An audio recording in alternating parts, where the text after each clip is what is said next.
बिस्मिल्लाहिर्रहमानिर्रहीम। अस्सलाम वालेकुम class, I hope you all are doing well. और आप लोगों ने अपना लास्ट लेक्चर सुन लिया होगा। और अगर आपको कोई भी क्यूरीज किसी भी लेक्चर से रिलेटेड आती हैं, ठीक है, उसे बिल्कुल अपने व्हाट्सएप के ग्रुप में पोस्ट किया करें और आपका उन क्यूरीज का आंसर कर दिया जाएगा, ठीक है। वैसे मेरी पूरी कोशिश होती है कि मैं एक चीज़ को डिफरेंट तरीके से 3-4 दफ़ा उसे एक्सप्लेन करूँ, उसे एलेबरेट करूँ, ताकि आप लोगों के कॉन्सेप्ट्स इधर ही क्लियर हो जाए और आपको कम से कम क्यूरीज हो रिगार्डिंग लेक्चर, ठीक है। तो जो हमने लास्ट लेक्चर में पढ़ा था, बेसिक ही पढ़ा था हमने, ठीक है। फोर्स के बारे में पढ़ा था हमने, ग्रेविटी के बारे में पढ़ा था, ठीक है। आज उसी को ही हम कंटिन्यू करेंगे, ग्रेविटी, ठीक है।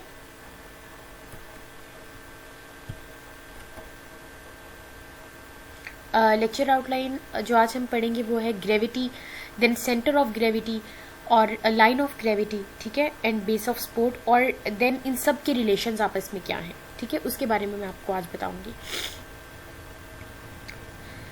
ग्रेविटी हमने क्या उसमें था कि ग्रेविटी क्या ऐसे वो फोर्स है जिसकी वजह से, ठीक है, हर चीज जमीन की तरफ अट्रैक्ट होती है, ठीक है। It is the most consistent force encountered by human body, ठीक है। हमारे जैसे हमारी डेली लिविंग है, ठीक है, जिसमें हमने कल भी मैंने बताया था कि हम चल रहे हैं, हम ग्रेविटी की वजह से चल रहे हैं। If we are sitting then we are able to sit because of gravity, ठीक है। ग्रेविटी जो हम ज़मीन पे फोर्स लगा रही है, देन उसके रिएक्शन में ज़मीन हम पे जो फोर्स लगा रही है, उसी एक्शन एंड रिएक्शन की वजह से हम, ठीक है, अपना काम कर रहे हैं, हम बैठे हुए हैं, हम चल रहे हैं, ठीक है। वो सब कुछ इसी की वजह से है। ये सब हमने प्रीवियस लेक्चर में डिस्कस कर लिया था। फोर्स जब मैंने आपको बताया था उसमें हमने ये चीज़ें एक्सप्लेन की थी। आहिस्ता आहिस्ता जब हम आगे प्रोसीड करेंगे देन हम मसल्स की तरफ चले जाएंगे, बोन्स, ठीक है, इनकी तरफ चले जाएंगे, उनके एक्शंस की तरफ चले जाएंगे, ठीक है। फिर स्पेसिफिकली हम काइनेसोलॉजी को पढ़ेंगे, लेकिन उससे पहले ये चीज़ें आपको पता होना ज़रूरी है, क्योंकि उसमें फिर यही बाद में ये चीज़ें आएंगी, बेस ऑफ सपोर्ट आएगी, और ये जो चीज़ें हम डिस्कस करेंगे इनका लिंक उसके अंदर आता रहेगा। Force of gravity continuously acts upon human body and if unopposed the latter will fall to the ground, ठीक है। ये हम अभी डिस्कस कर चुके हैं कि अगर जाहिर बात है, अगर ग्रेविटी एक्ट नहीं करेगी तो हम, जाहिर बात है, हम चल नहीं सकेंगे, हम जमीन के ऊपर गिर ही जाएंगे ना, ठीक है। और फिर क्या है, the effects of gravity can be counter balanced when a force equal and opposite to it is employed. जैसे कि मैंने आपको प्रीवियस जो लेक्चर है उसके अंदर एग्जांपल दी थी कि जब भी हम इफेक्ट्स ऑफ ग्रेविटी को कैसे काउंटर बैलेंस करते हैं, जब उसकी इक्वल फोर्स, ठीक है, हम अप्लाई करते हैं। जैसे फॉर एग्जाम्पल जब अगर हम इस पिक्चर को देखें, जो मैंने बताया था कि अब अगर हम अपने टोस के ऊपर खड़े हो जाते हैं, ठीक है, खड़े हुए और टोस के ऊपर हमने आना है, ठीक है, पंजों के ऊपर खड़े होना है, तो आपके क्या है, काफ मसल्स। ये जो मैंने पिक्चर, ये जो मसल्स आपकी टांग के पीछे हैं, दीज आर काफ मसल्स, ठीक है। ये आपको इस आपकी टांग, आपकी जो हील है उसे उठाने में मदद कर रहे हैं, ठीक है। अब क्या किया है, जब आपकी जो इन मसल्स ने फोर्स प्रोड्यूस की है और आपका पाँव, जो आपकी हील है वो पीछे से उठ गई है, ठीक है। यही यहाँ पे बात हो रही है कि the effects of gravity can be counter balance when a force equal and opposite to it is employed, ठीक है। अब जमीन की अपनी तरफ खींच रही है, जो काफ मसल्स हैं वो ऑपोजिट डायरेक्शन में जो है वो फोर्स लगा रही हैं, तो इसी वजह से क्या है, ये मूवमेंट हुई है, टोज पे आप आए हैं। If how ever gravity is opposed by force which is greater than movement will occur in the direction of force, ठीक है। अब वो क्या कह रहे हैं कि अब जाहिर बात है, ये फोर्स अगर जो ग्रेविटी की फोर्स है जो आपके ऊपर लग रही है, अगर ये काफ मसल्स उनसे, फॉर एग्जाम्पल ये मैं काफ मसल्स पर्टिकुलरली उस एग्जाम्पल में ले रही हूँ ताकि आपको ज्यादा अच्छे तरीके से समझ आए। अगर काफ मसल्स आपकी फोर्स ऑफ ग्रेविटी से ज्यादा फोर्स लगाएंगे जाहिर, तो फिर क्या होगा, वही जो हमने बताया था कि अगर 500 न्यूटन की फोर्स है और एक तरफ 450 न्यूटन की फोर्स है, तो जाहिर बात है जहां पे ज्यादा फोर्स लगेगी वहीं पे उसी डायरेक्शन में आपकी फोर्स, वही डायरेक्शन होगी फोर्स की, ठीक है। तो फिर क्या होगा, आप अपने टोस के ऊपर आ जाएंगे। और जब भी आप जब आपका इरेक्ट पोस्चर यानी कि आप स्टैंडिंग पोजीशन में खड़े हुए हैं, ठीक है, आप स्टैंडिंग पोजीशन में हैं, तो क्या हो रहा है आपके ये जो आपका बैलेंस है किससे मेंटेन हो रहा है, आपके एंटी ग्रेविटी मसल्स से, ठीक है। एंटी ग्रेविटी मसल जैसे फॉर एग्जांपल अभी काफ मसल है, आप उसने ग्रेविटी के अगेंस्ट वर्क किया है, ठीक है, आपको एंटी ग्रेविटी, ये क्या है, ये आपका एंटी ग्रेविटी मसल हो गया, ठीक है। आपका जो पोस्चर है, जाहिर बात है आप खड़े हुए हैं, तो आपके जो मसल्स हैं जो आपके वो काम कर रहे हैं, जिन्होंने आपको इस स्टैंडिंग पोजीशन में आप इस वक्त हैं, ठीक है। अगर आप वो ग्रेविटी के अगेंस्ट काम नहीं करेंगे तो आप खड़े तो नहीं हो सकते ना, तो यही उसमें वो बात कर रहे हैं इन इरेक्ट पोस्चर पोजीशन, ठीक है। बैलेंस इज मेंटेन्ड बाय, किस तरह बैलेंस मेंटेन हो रहा है, एंटी ग्रेविटी मसल्स की वजह से। और ट्रू रिलैक्सेशन कब होगी, जब आपके जो एंटी ग्रेविटी मसल्स हैं ये रिलैक्स हो जाएंगे, इन्हें कोई काम नहीं करना पड़ेगा अगेंस्ट द ग्रेविटी। जैसे जब आप दोबारा अपना पाँव जमीन की तरफ आ जाएगा, दोबारा आप अपना हील जमीन पे रख लेंगे, पंजों पे नहीं, पूरे मतलब पाँव फ्लैट ऑन द ग्राउंड है, तो फिर क्या हो जाएगा, ये रिलैक्सेशन हो रही है कि आप वो मसल्स रिलैक्स हो जाएंगे, यानी कि जब आप ग्रेविटी के अगेंस्ट मसल्स को काम नहीं करना पड़ता, ठीक है, वो अपनी रिलैक्स्ड पोजीशन के अंदर आ जाते हैं, ठीक है।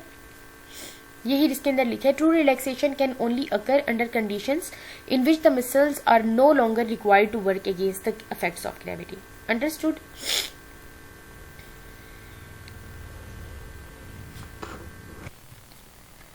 उसके बाद आ जाते हैं centre of gravity. Centre of gravity क्या है, सेंटर ऑफ ग्रेविटी अगर आप उसे डिफाइन करना चाहें, वो क्या है, वो एक सिंगल पॉइंट है जो जहाँ पे आपके सारे जो आपके फॉर एग्जांपल अब हमारी अगर हम अपनी ह्यूमन बॉडी की बात लें, हमारा एक पर्टिकुलर पॉइंट है हमारी बॉडी में जहाँ पे हमारे सारे जो पार्ट्स हैं बॉडी के वो वहाँ पे बैलेंस होती हैं, ठीक है, और वो मैं आपको आगे चल के बताऊंगी वो पॉइंट कहाँ पे है, ठीक है।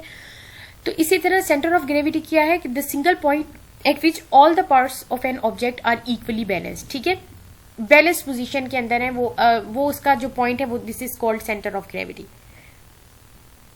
ठीक है। अब अ person centre of gravity can change depending on their body position, ठीक है। अब ऐसा भी हो सकता है जिस तरह के अगर हम बंदों को ले लें, बंदों का ज्यादा वेट क्या होता है, अपर बॉडी उनकी ज्यादा, ठीक है, ज्यादा वेट होता है उसके ऊपर, तो जाहिर बात है फिर उनका सेंटर ऑफ ग्रेविटी क्या हो जाता है, ऊपर जहाँ पे ज्यादा आपका वेट है उस जगह पे उनका वहां पे लोकेटेड होगा, ठीक है।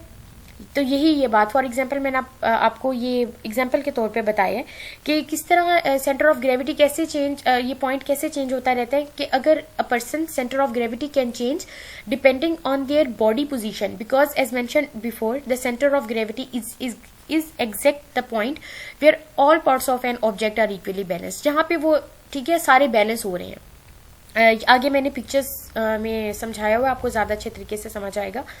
The centre of gravity can also lie, जाहिर बात है बाहर भी आ सकता है, कैसे आ सकता है आपकी बॉडी से बाहर सेंटर ऑफ ग्रेविटी, अब अगर आप चल रही हैं, ठीक है, सेंटर ऑफ ग्रेविटी पहले तो समझ लें आपके जहां पे मैं आपको बताऊंगी आगे, एक मैंने पिक्चर शो की हुई है जहां पे सेंटर ऑफ ग्रेविटी, ये देखिए ये वाला जो पॉइंट है ये सैक्रल वर्टिब्रा, ये 2 सैक्रल वर्टिब्रा है, ठीक है, सेकंड सैक्रल वर्टिब्रा है जहाँ पे COG लिखा हुआ है सेकंड पिक्चर पे अगर आप लोग देखें, ठीक है, यहाँ पे आपका सेंटर ऑफ ग्रेविटी लोकेटेड होता है, और वही उसे अगर आप आगे से देखें जहाँ पे बंदे का फेस नजर आ रहा है, उसमें वही पॉइंट सामने से दिखा दिया कि इस जगह पे सेंटर ऑफ ग्रेविटी होती है, ठीक है। अब फॉर एग्जाम्पल अगर बंदा चल रहा है या फॉर एग्जाम्पल नीचे कोई जमीन पे पेंसिल गिर गई है और उसने वो पेंसिल उठानी है, अब वो जब झुकेगा तो ऑटोमेटिकली उसका पोजीशन स्टैंडिंग से चेंज हो गई है, तो सेंटर ऑफ ग्रेविटी, अब वो आगे झुकेगा तो जाहिर बात है आपकी बॉडी, आपका जो वेट है वो भी आगे की तरफ जा रहा है, डिस्ट्रीब्यूट हो रहा है, तो सेंटर ऑफ ग्रेविटी भी जाहिर बात है वो चेंज होती रहती है उसकी पोजीशन, ठीक है। जो हम अपना पोस्चर चेंज करें सेंटर ऑफ ग्रेविटी की जो पोजीशन है वो भी चेंज होती जा रही है, यही उसने यहाँ पे बताया। The centre of gravity can also lie outside an object specially if the object is bent over, जो अभी मैंने बताया, और leaning in a certain direction, ठीक है। और इसका भी आगे जब मैं आपको पढ़ाऊंगी आपको पता चलेगा कि कैसे सेंटर ऑफ ग्रेविटी और ये जो ग्रेविटी की वजह से आपका बैलेंस कंप्रोमाइज हो रहा होता है, ठीक है। सेंटर ऑफ ग्रेविटी अगर आपका ऊपर है, ठीक है, कैसे आपकी बैलेंस उसमें कम है या ज्यादा है, ये चीजें आप आज के लेक्चर में पढ़ेंगे, ठीक है।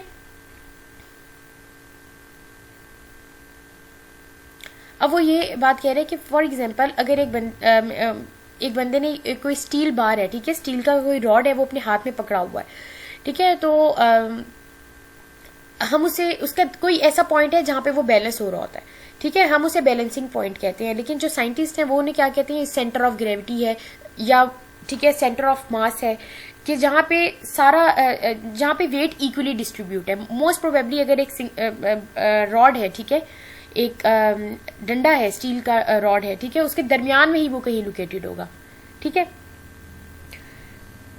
अच्छा, अगर ये भी पता होना बहुत जरूरी है कि अगर एक सिमेट्रिकल ऑब्जेक्ट है, जैसे फॉर एग्जांपल एक स्क्वायर है, ठीक है, और उसकी चारों जो साइड्स हैं वो इक्वल हैं, ठीक है, 2 centimetre 2 centimetre 2 centimetre 2 centimetre, symmetrical object है, उसका तो एग्जैक्टली है कि सेंटर ऑफ ग्रेविटी उसका दरमियान में होगा, ठीक है, सेंटर में होगा। लेकिन अब कोई एसिमेट्रिकल ऑब्जेक्ट है, जैसे कि नीचे पिक्चर में मैंने शो किया हुआ है, ठीक है, तो उसका कहाँ पे सेंटर ऑफ ग्रेविटी होता है, उसके वेट डिस्ट्रीब्यूशन पे डिपेंड करेगा, ठीक है। अब देखें यहाँ पे उन्होंने लोकेट करके दिखा दिया कि ये इसका सेंटर ऑफ ग्रेविटी होगा। I hope you are getting my point. इन कॉन्सेप्ट्स को साथ साथ क्लियर करें। और अगर जिस तरह मैं आज आपको रिलेशन बताऊंगी centre of gravity, base of support और ये लाइन ऑफ ग्रेविटी, बैलेंस का, तो अगर किसी को नहीं समझ आती तो आप लोगों ने उधर चीजें जो है वो पोस्ट करना है, तो मैं आपको वॉइस नोट पे समझा दूंगी।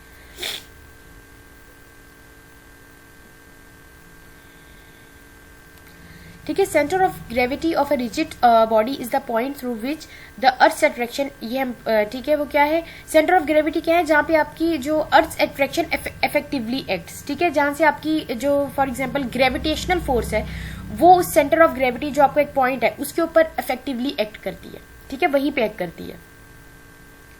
A rigid body will balance when it is supported only at its center of gravity. The center of gravity of a human body in the anatomical position is reputed to be in the vicinity of second sacral vertebra.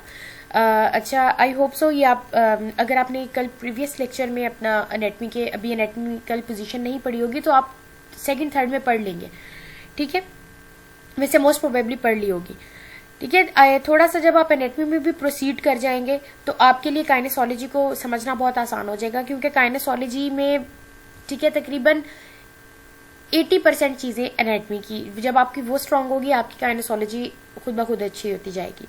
Anatomical position क्या है, anatomical position है ये, जिस तरह इस picture में जो first picture है इस तरह बंदा खड़ा हुआ है, ठीक है, उसके पाम है फेसिंग फॉरवर्ड, उसका हेड उसका जो है वो फेसिंग फॉरवर्ड है, बिल्कुल स्ट्रेट खड़ा हुआ है, लेकिन पाम्स क्या है, फेसिंग फॉरवर्ड, ठीक है, ऐसे उसने जिस तरह हाथ सामने की तरफ किए हुए फर्स्ट पिक्चर में, दिस इज एनाटॉमिकल पोजीशन, ठीक है। इसमें जो है उसका वो कह रहे हैं अगर एनाटॉमिकल पोजीशन है इसके अंदर सेकंड सैक्रल वर्टिब्रा पे सेंटर ऑफ ग्रेविटी लोकेटेड है, ये मैंने आपको पिक्चर में शो कर दिया।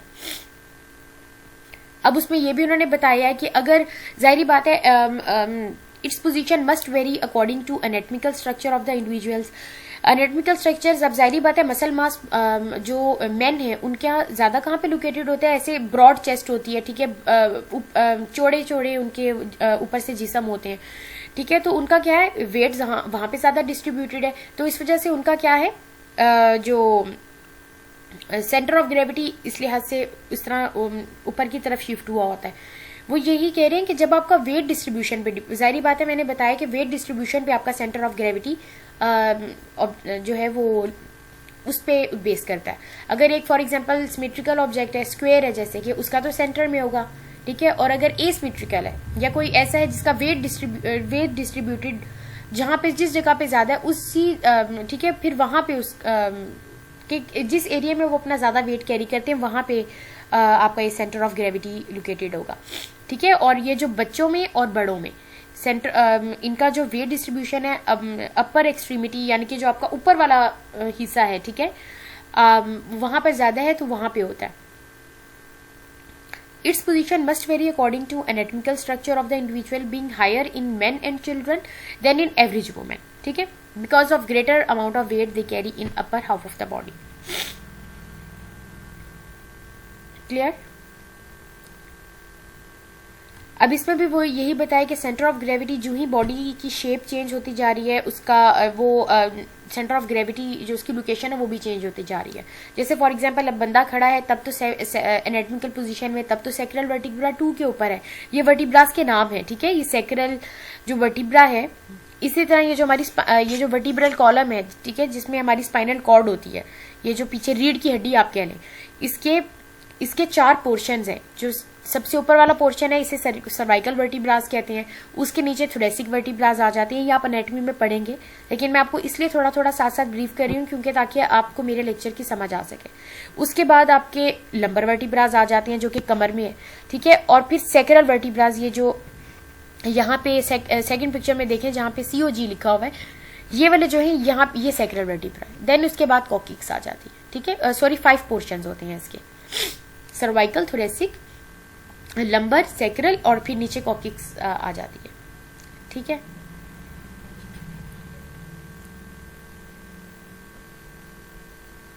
अच्छा, उसके बाद आ जाती है line of gravity. Line of gravity क्या है? The line of gravity is important when, जब स्टेबिलिटी, हम किसी भी ऑब्जेक्ट की स्टेबिलिटी की बात करते हैं तो लाइन ऑफ ग्रेविटी बहुत इंपॉर्टेंट है। कैसे है? Line of gravity is the vertical line जो कि सेंटर ऑफ ग्रेविटी से पास कर रही है through the centre of gravity to the ground. कैसे है? अब लाइन ऑफ ग्रेविटी ऐसे पास कर रही है, फॉर एग्जाम्पल अगर ह्यूमन बॉडी ले रही है, पास कर रही है, अब सेंटर ऑफ, जो आपका सेंटर ऑफ ग्रेविटी आपकी बॉडी सैक्रल वर्टिब्रा 2 पे है, उधर से पास करिए और फिर वहां से कहां जा रही है? जमीन में जा रही है। If the line of gravity falls within the object's base of support. Base of support क्या है? बेस ऑफ सपोर्ट अभी मैंने स्लाइड में आगे भी डाला हुआ है। बेस ऑफ सपोर्ट ये है कि आपकी बॉडी कैसे सपोर्टेड है। जैसे फॉर एग्जाम्पल अभी आप 2 टांगों पे खड़े हुए हैं, ठीक है, ये आपकी बेस ऑफ सपोर्ट है कि एक पांव से लेकर जहां से बाहर, पांव का बाहर वाला हिस्सा, ठीक है, पांव का बाहर वाला हिस्सा राइट साइड से और फिर लेफ्ट साइड, लेफ्ट फुट पे, लेफ्ट फुट के भी पांव का बाहर वाला हिस्सा। जैसे फॉर एग्जाम्पल अगर इस पिक्चर में देखें,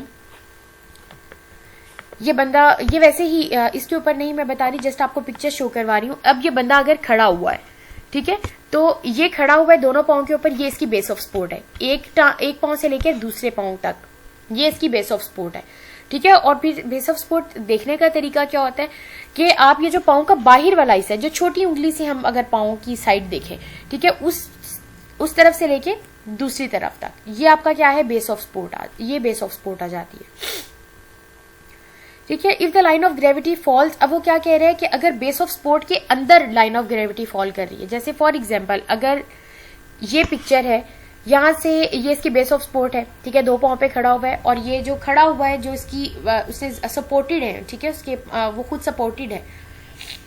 तो ये अगर लाइन ऑफ ग्रेविटी स्टेबल कब होगा बंदा? कि जब line of gravity base of support के दरमियान में से गुजर रही है, तब क्या है? वो बंदा स्टेबल है।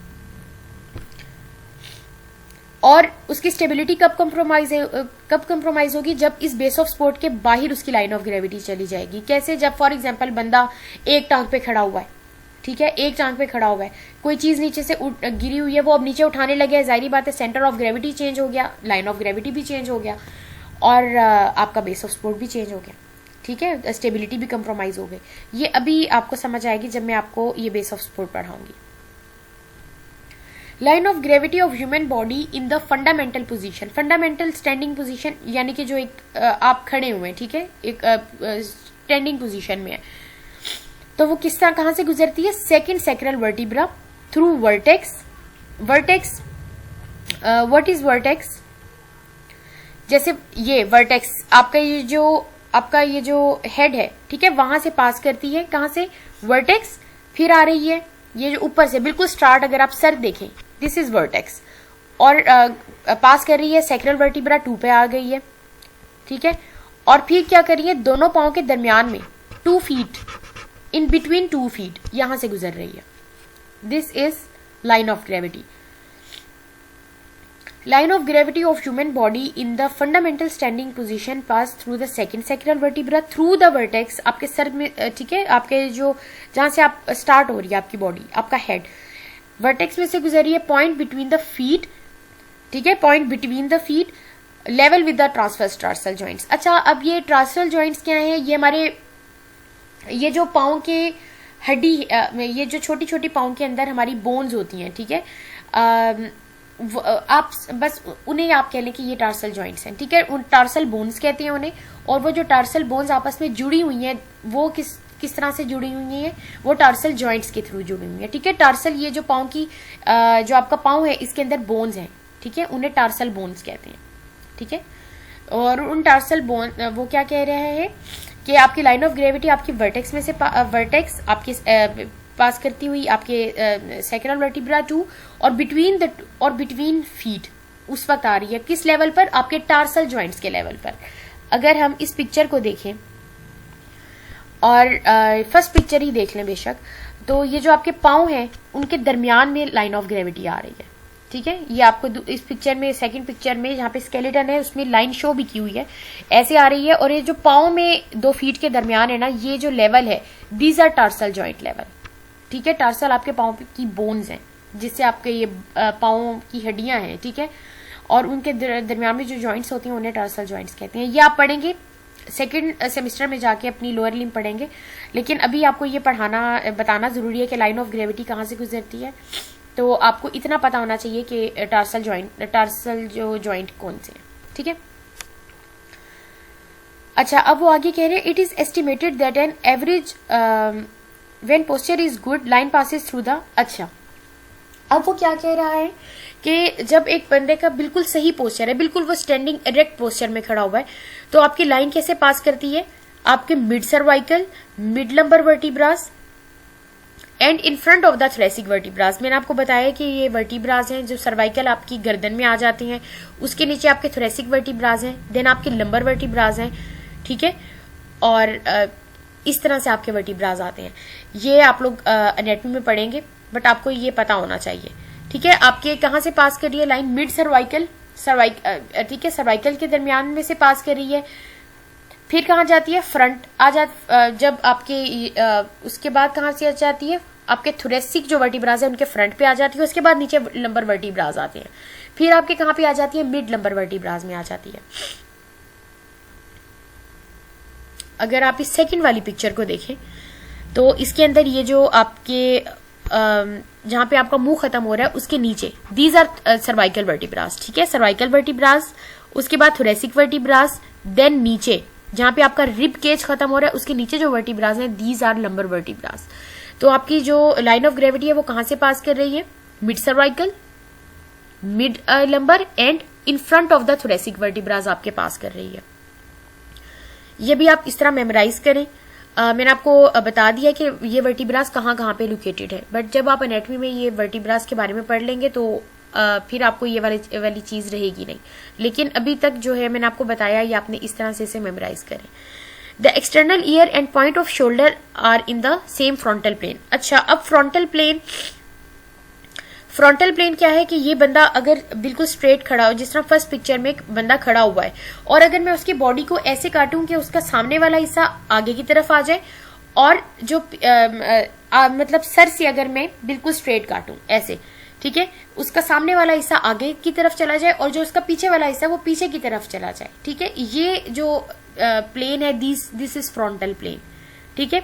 अगर मैं ऐसे काटूं इंसान को, ठीक है, उसे कट करूं अगर, तो वो यही बता रहे हैं। इस प्लेन को हम क्या कहते हैं, फ्रंटल प्लेन करते हैं। जब हम इस तरह से एक बंदे को डाइसेक्ट करें कि उसका जो फ्रंट वाला हिस्सा है, मतलब ये मुंह, पेट, ठीक है, और ये जो जितना भी आपके सामने जो आपके फ्रंट पे आपका चीजें हैं वो सामने चली जाएं, और जो आपका पिछले वाली जो पार्ट है वो पीछे की तरफ ले जाए, ठीक है, आगे और पीछे की तरफ इंसान डिवाइड हो जाए।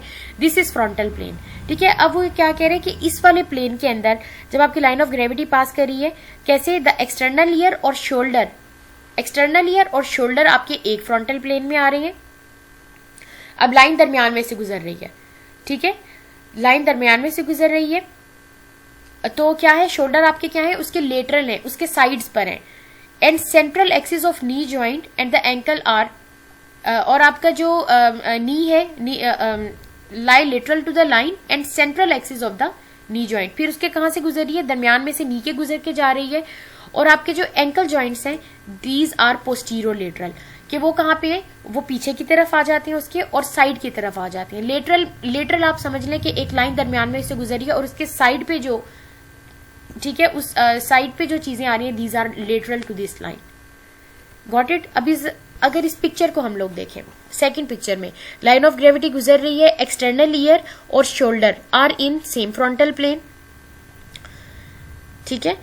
और उसके बाद कहाँ से गुजर रही है, ये central axis of the knee joint, और देन जब एंकल में आई है तो एंकल आपके क्या है, पोस्टीरोलेटरल है, ठीक है, आपके इस लाइन के पोस्टीरियर की तरफ है, और जो है वो लेटरल साइड के ऊपर है, लेटरल में आ रहे हैं, पोस्टीरियर पीछे की तरफ एंड लेटरल साइड्स की तरफ। ये आपको बहुत अच्छा क्लियर हो जाएगा जब आप एनाटॉमी में प्लेन्स पढ़ लेंगे। मैं वैसे खुद भी आपको प्लेन्स के ऊपर एक लेक्चर करवाऊंगी, इससे अगला या उससे अगला लेक्चर होगा प्लेन्स और एक्सिस के ऊपर, उसमें आपको ये प्लेन्स पता चल जाएंगे, सैजिटल क्या है, फ्रंटल क्या है। लेकिन अभी जिस तरह मैं आपको समझाने की कोशिश कर रही हूँ उससे समझें, और देन आपको ये चीज आगे वो स्मूथली आ जाएगी समझ, ठीक है। ये लाइन ऑफ ग्रेविटी इसी तरह ही लाइन ऑफ ग्रेविटी देखें अगर पास कर रही है तो ईयर्स एंड शोल्डर ये क्या है, in the same frontal plane, और उसके बाद आपके नीज के सेंट्रल एक्सिस में से गुजर रही है, और जब एंकल में आ रही है एंकल्स आर पोस्टीरोलेटरल। अब वो यही कह रहे हैं कि जब line of gravity with in the base of support है, जैसे फर्स्ट पिक्चर है उसके अंदर जो आपके दोनों पांव के दरमियान में है आपकी बेस ऑफ सपोर्ट, ठीक है, उसके दरमियान में से गुजर रही है तो आपकी क्या है, ये आप स्टेबल है। लेकिन जो ही आप आगे झुक गए हैं, जाहिर बात है लाइन ऑफ ग्रेविटी चेंज होगी, सेंटर ऑफ ग्रेविटी चेंज होगी, तो आप अनस्टेबल हैं। अब वो ये कह रहे हैं कि अगर लाइन ऑफ ग्रेविटी आपकी बॉडी में से बाहर निकलेगी जब आपने मूवमेंट करनी है, फॉर एग्जांपल अब आप चलेंगे, जाहिर बात है आपकी स्टैंडिंग पोस्चर से आपकी वॉकिंग में आप चले गए हैं, तो आपकी लाइन ऑफ ग्रेविटी क्या है, वो जाहिर बात है वो चेंज हो जाएगी, बेस ऑफ सपोर्ट से बाहर चली जाएगी, तो वो क्या हो जाएगी, आप तभी मूवमेंट आप जो है वो स्टार्ट करेंगे।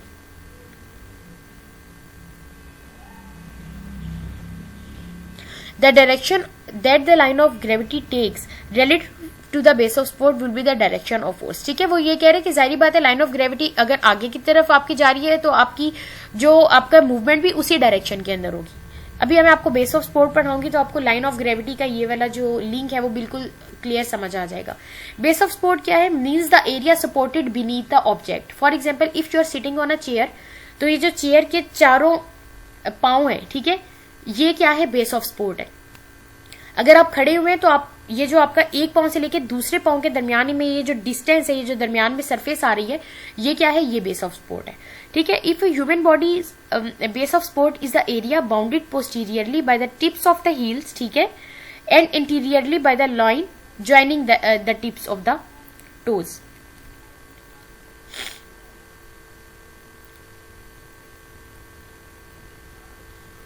Base of support is the area within an object point of contact within the ground, ठीक है। अब ये अगर फर्स्ट पिक्चर देखें, इसमें आपने क्या है, वो बंदा अपनी टांगे खोल के खड़ा हुआ है, तो उससे क्या हुआ है, एक पांव से लेकर दूसरे पांव तक ये जो एरिया है this is base of support, और ये क्या है, वाइड बेस ऑफ सपोर्ट है, ज्यादा है, उसने अपने पांव फैला लिए हैं, ठीक है, टांगे खोल के खड़ा हुआ है।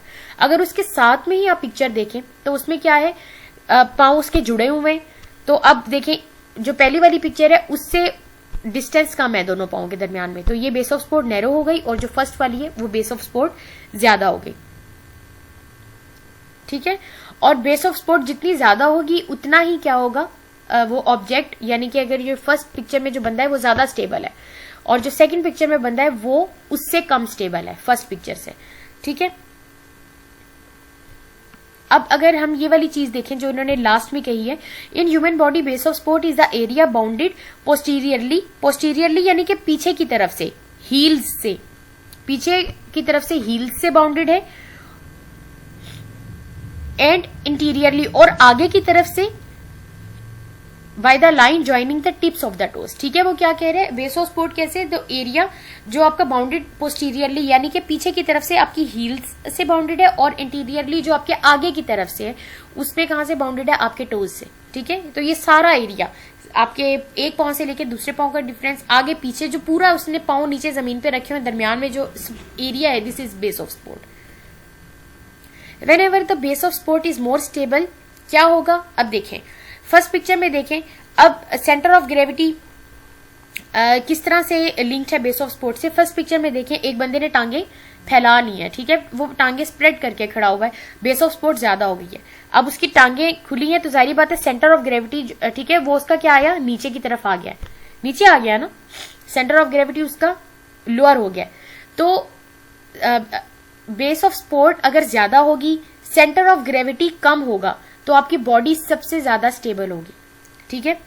और इसी तरह अगर उसके साथ वाली पिक्चर में आप देखें तो उसके अंदर क्या है कि अब उसमें बंदा, ठीक है, वो भी स्टेबल, लेकिन उससे कम स्टेबल है, जो मैंने आपको ये फर्स्ट पिक्चर जो दिखाई है उसके अंदर। अब क्या है, अब वो बंदा खड़ा हुआ है, उसका सेंटर ऑफ ग्रेविटी उधर ही है, उससे तो ऊंचा है ना, अगर हम टांगे फैला लेंगे उससे ऊंचा है उसका बेस ऑफ सपोर्ट, इस सेकेंड पिक्चर वाले का। तो ठीक है, ये उससे कम स्टेबल है, वाइड बेस ऑफ सपोर्ट वाले से ये वाला बंदा कम स्टेबल है। तो यही उसके अंदर लिखा हुआ है कि greater the base of support and lower the centre of any object, ठीक है। तो इससे क्या होगा, base of support directly proportional to stability. कैसे, अगर बेस ऑफ सपोर्ट ज्यादा होगी, स्टेबल भी आप ज्यादा होंगे, कोई आपको धक्का देगा तो आप आसानी से नहीं गिरेंगे, ठीक है। और base of support is inversely proportional to centre of gravity. अब आपको मेरी बात ये बहुत अच्छे तरीके से समझ आ गई होगी कि बेस ऑफ सपोर्ट अब ज्यादा है, सेंटर ऑफ ग्रेविटी कम हो गया है, तो क्या होगा, बॉडी स्टेबल हो जाएगी, ठीक है। बेस ऑफ सपोर्ट अगर ज्यादा हो जाती है, जैसे फर्स्ट पिक्चर में वाइड बेस ऑफ सपोर्ट में बेस ऑफ सपोर्ट ज्यादा हो गई है, टांगे फैलाई हुई है उस बंदे ने, सेंटर ऑफ ग्रेविटी कम हो गया है। अब बेस ऑफ सपोर्ट ज्यादा है, सेंटर ऑफ ग्रेविटी कम है, तो जाहिर बात है स्टेबिलिटी क्या हो जाएगी, ज्यादा हो जाएगी। अब वो कह रहे centre of gravity must remain within the base of support in order to maintain stable and in equilibrium, easier with the larger base of support. वो कह रहे centre of gravity base of support के बीच में रहेगा तो आपकी stability भी ज्यादा होगी, इक्विलिब्रियम में होगी बॉडी। अब एक बंदा एक टांग के ऊपर खड़ा हुआ है, ठीक है, एक टांग के ऊपर खड़ा हुआ है, तो जाहिर बात है बेस ऑफ सपोर्ट उसका कम है, सेंटर ऑफ ग्रेविटी, ठीक है, अब वो बंदा हिल भी रहा होगा, ठीक है, उसका सेंटर ऑफ ग्रेविटी स्टेबिलिटी की लाइन में तो नहीं है ना। अब दूसरी तरफ एक बंदा है कि दो टांगों पे खड़ा है, टांगे भी उसने फैला ली है, अब बेस ऑफ सपोर्ट भी बढ़ गया है, सेंटर ऑफ ग्रेविटी भी कम हो गया है, तो स्टेबिलिटी उस बंदे की ज्यादा होगी। अब मैं उस बंदे को धक्का दूंगी जो टांगे फैला के खड़ा है, तो वो आसानी से नहीं गिरेगा। लेकिन अगर उसके साथ ही उस बंदे को देखे जाए जो कि एक टांग पे खड़ा हुआ है, ठीक है, और बेस ऑफ सपोर्ट भी कम है, सेंटर ऑफ ग्रेविटी भी हायर है जो दूसरे वाले बंदे से, तो जाहिर बात है वो आसानी से गिर जाएगा, ठीक है। To maintain equilibrium line of gravity must remain within its base of support. वो कह रहा है कि इक्विलिब्रियम या स्टेबिलिटी मेंटेन करने के लिए जो लाइन ऑफ ग्रेविटी है वो बेस ऑफ सपोर्ट के दरमियान ही होनी चाहिए। फॉर एग्जांपल, अब सब बच्चे जरा खड़े हो जाएं और अपनी बिल्कुल इरेक्ट पोस्चर में, जो मैंने आपको भी एनाटॉमिकल पोजीशन बताई है उसमें खड़े हो, ठीक है, तो आपकी लाइन ऑफ ग्रेविटी आपके बेस ऑफ सपोर्ट के अंदर आ रही है, टांगे आप फैला लेंगे, अभी भी आप स्टेबल हैं, लेकिन जब टांगे फैला लेंगे तो स्टेबल और ज्यादा हो जाएंगे, ठीक है। ये स्टेबिलिटी अगर देखें ना ग्रेड में चल रही है, कैसी है, जैसे कि फॉर एग्जांपल अब एक बंदा कुर्सी पे बैठा हुआ है, centre of base of support ज्यादा हो गई है, ठीक है, सेंटर ऑफ ग्रेविटी लोअर हो गया कुर्सी पे बैठने वाले का, ठीक है। अब इसी के साथ एक बंदा है जो कि दो टांगों पे खड़ा हुआ है, ठीक है, सेंटर ऑफ ग्रेविटी अभी भी उसके दरमियान में ही है, लाइन बेस ऑफ सपोर्ट के दरमियान में ही उसकी लाइन ऑफ ग्रेविटी आ रही है। साथ एक और बंदा खड़ा हुआ है, उसने क्या किया है, अपनी टांगे फैला ली हैं, सेंटर ऑफ ग्रेविटी क्या हो गई, लोअर हो गई, लेकिन लाइन ऑफ ग्रेविटी अभी भी दरमियान में है। देखा जाए तीनों पोजीशंस अपनी अपनी तरफ से स्टेबल हैं, लेकिन सबसे ज्यादा स्टेबल इसके अंदर कौन सी होगी, चेयर पे जो बंदा बैठा हुआ है, कि उसकी बेस ऑफ सपोर्ट भी ज्यादा है, अब वो चार टांगे हैं उसकी, समझ लें, ठीक है, सेंटर ऑफ ग्रेविटी उसकी लोअर है, बेस ऑफ सपोर्ट ज्यादा है, ठीक है। और उसके बाद कौन सा बंदा स्टेबल है, उसके बाद जिसने टांगे फैलाई हुई हैं, ठीक है, बेस ऑफ सपोर्ट ज्यादा हो गई है और सेंटर ऑफ ग्रेविटी उसकी लोअर हो गई है, ठीक है, वो स्टेबल है। उन दोनों से कम कौन सा है कि जिसने टांगे जोड़ के खड़ा हुआ है, centre of gravity no doubt उसकी अभी भी line of gravity base of support के दरमियान ही है, लेकिन अगर हम उसका कंपैरिजन पिछली दो पोजीशन से करें तो उससे उसकी बेस ऑफ सपोर्ट कम है, ठीक है, उसकी स्टेबिलिटी उनसे कम है। लेकिन अगर इसी तरह ही हम देखें कि एक बंदा है जो कि एक टांग पे खड़ा हुआ है, अब उसकी सेंटर ऑफ ग्रेविटी, ठीक है, हायर है और उसका बेस ऑफ सपोर्ट कम है, तो वो उससे कम स्टेबल है, वो बिल्कुल कम स्टेबल है, ठीक है। अगर मेरी आज का लेक्चर आपको समझ आ गया हो तो मुझे ज़रूर बिल्कुल रिप्लाई करना है। मुझे इतनी है कि आप लोगों को ये होगा कि ये फ्रंटल आ गया है, मैंने उससे अपनी तरफ से आपको बताने की कोशिश की है। अभी आप इतना ही देख लें कि फ्रंटल प्लेन जो मैंने आपको बताया है वो इतना है, ठीक है। अभी आप ये कोई 2-3 लेक्चर्स में आप लोगों का एनेटमी में ये प्लेन्स और एक्सिस हो जाएंगे, देन आपको ये बहुत अच्छे तरीके से समझ आ जाएगा। ये लेटरल समझ आ जाएगा, इंटीरियर पोस्टीरियर समझ आ जाएगा। 1-2 लेक्चर्स के बाद मैंने भी आपका एक्सिस और प्लेन का लेक्चर रखूंगी, तो उसके बाद मैं आपको एक दफ़ा दोबारा ये चीज़ बता दूंगी, तो आपको और ज़्यादा अच्छी तरीके से समझ आ जाएगी। ठीक है, तो अभी तक इतना काफ़ी है, और अपना ख्याल रखिएगा, और लेक्चर्स प्लीज़ रेगुलरली सुन लिया करें। Okay, thank you.